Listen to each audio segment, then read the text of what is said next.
Good morning mga lods, no? Time check, 9, alas 9 na, alas 9:35. So, sus, aditak kwan, technician, aditak technician, takasawa. Yan kita kay, aray na, nag-discharge na bagat gatas. Ambot yun, ito niya, gatas ito niya. So, bali, 120 days na ito si Jewel, no? Adit, aditak kwan, ang technician, o.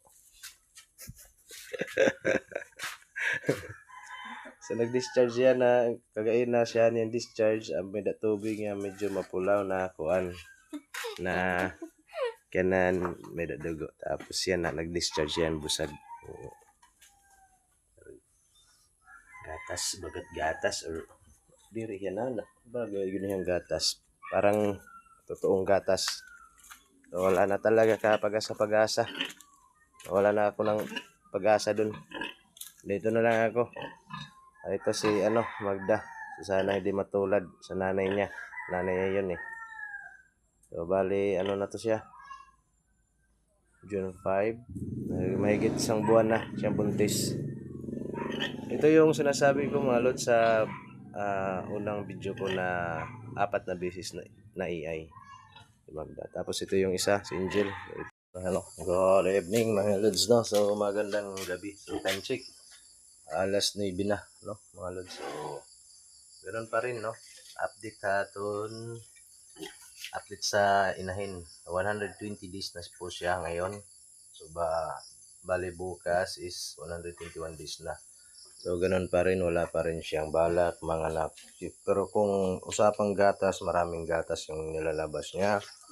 At nag-discharge siya, siguro nagkaka-infection na din sa loob niyang matres niya. So, wala pa rin siyang balak na ilabas yung mga biik niya.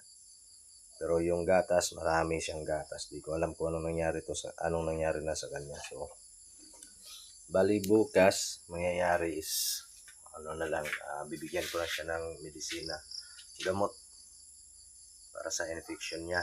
Tapos, kailangan, bibigyan natin siya ng kung anong kailangan niya ng mga gamot bukas. Kasi, ganun talaga, di ba? Shoutout niya pala kay John Chris Alipuan.